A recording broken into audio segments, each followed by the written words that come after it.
안녕하세요. 사랑부동산 이정행 대표입니다.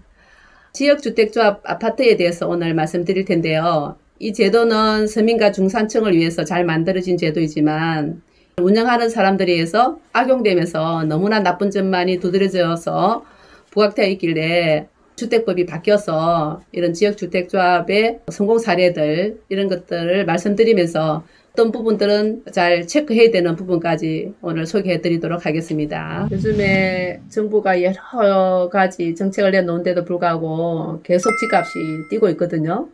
그런 와중에 지금 지역주택조합이 남성역 근처 사당 5동에 한 5,000평 규모의 부지 위에 지역주택조합 아파트를 지으려고 지난 7월 15일 날 이제 개소식을 한 데를 제가 가봤거든요.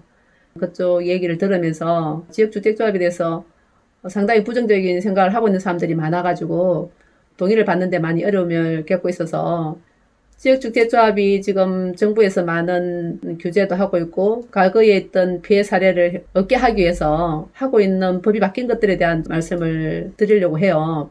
어떤 게 바뀌었냐면 2017년도도 바뀌고 또 2020년도 1월 달에 개정이 돼서 올해 7월 24일부터는 전에는 뭐 10% 20%만 동의만 받아도 조합원을 모집을 할 수 있었는데 이제는 51%가 동의되지 않으면 조합원을 모집할 수가 없게끔 이렇게 하고 있고 또 51%가 됐을 경우 예를 들어서 사당 5등 같은 경우는 그 블로그가 개설이 되면 동작구청에 들어가서 거기서 사업이 진행되는 것을 한눈에 볼 수가 있는 거죠. 이것이 제대로 잘 진행되고 있는지 여부를 파악할 수가 있고 사업 추진 방식에 있어서도 재개발이나 재건축 같은 경우는 도정법, 도시 및 주택환경정비법에 의해서 하지만 지역주택조합은 주택법에 의해서 하잖아요.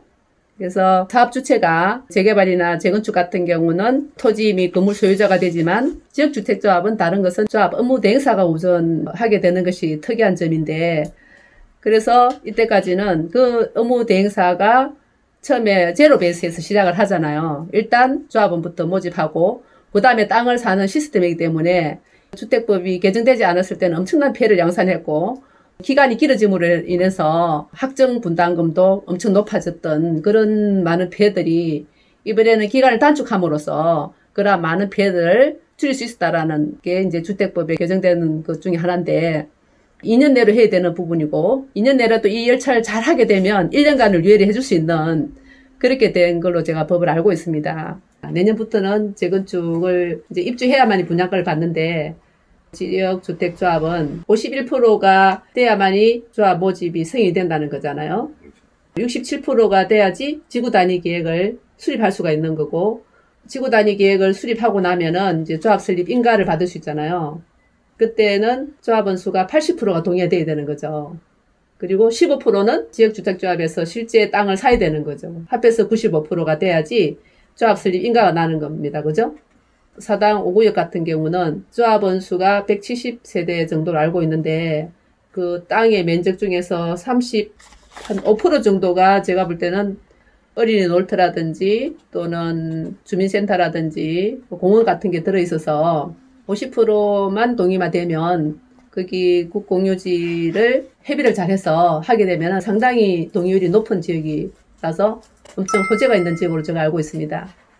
그리고 15%만 구입을 한다면 그래서 어차피 51%가 그 모집이 되게 되면 그 다음에는 상당히 빠른 속도로 여기가 잘 되리라고 생각이 되는데 그렇게 해서 95%가 되게 되면 조합 설립 인가가 난 뒤에 사업승인이 나는 거잖아요. 그죠? 사업승인이 나면 이제 그때는 일반 분양이 가능한 시점이 올 거라고 생각됩니다. 그러고 난 뒤에 분양하고 나서 착공하고 하는 시기가 24개월 안에 이루어져야 되는 거고 올해 7월 24일부터 시행하도록 된 그 주택법에서 이렇게 규정을 해주고 있는 거고 딱 2년으로 법이 정했지만 착착착 잘 진행이 되는데 24개월 안 됐다 해서 멈출 수가 없으니까 유예기간을 1년을 준다는 거죠. 법이 바뀌기 전에 지역주택조합이 상당한 기간 동안 많은 피해자를 양산했던 것은 한 20%만 동의를 해도 이렇게 모집을 할 수 있는 그런 규제하는 법이 없었기 때문에 많은 피해를 양산했고 또 실제 이제 그 모집을 했다 하더라도 땅을 구입을 하는 게 쉽지 않았던 거죠.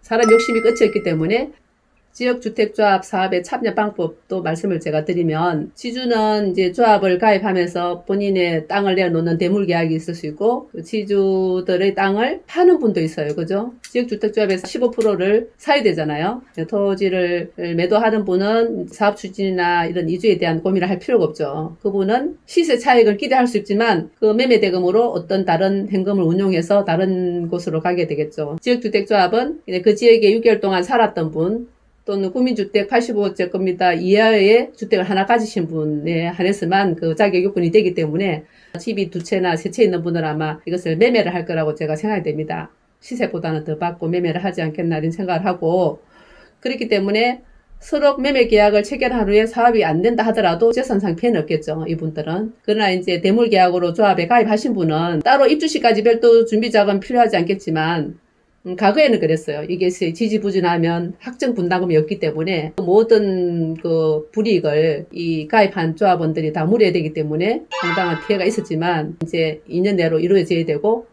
1년 유예를 해준다 하더라도 3년 내에 다 이루어지는 일이라 그렇게 분담금이 크지 않을 것이라고 생각이 되고, 외부 조합원보다 가격이 좀 더 저렴하게 책정이 될 수 있지 않나 생각을 해봅니다. 그래서 향후 시세 차익을 기대할 수가 있고, 서로 사업이 추진이 안 된다 하더라도 재산상의 아무런 피해가 없다라고 생각이 듭니다. 일반 분양보다는 입주가 다소 늦어질 수 있다 이렇게 생각이 되는데, 건전하게 시행사라든지 시공사라든지 신탁회사가 서로 견제를 잘 하면서 이 일을 잘 이루어 나간다면 지금 주택 공급의 부족 현상을 지역주택조합이 일익을 담당할 수 있지 않겠나 이런 생각을 해봅니다. 예전의 경우는 지역주택조합의 성공 확률이 10%도 안 됐지만 2017년 주택법 개정과 또 2020년 주택법 개정을 거치면서 완벽하지는 않지만 많은 부분의 단점이 보완을 되면서 건전한 조합과 대행사들이 속속 생겨나고 또 성공 케이스도 많이 만들어내고 있습니다. 힘든 과정이지만 중요한 과정 포인트를 잘 잡으시고 그 상황을 보시면서 조합원이 되신다면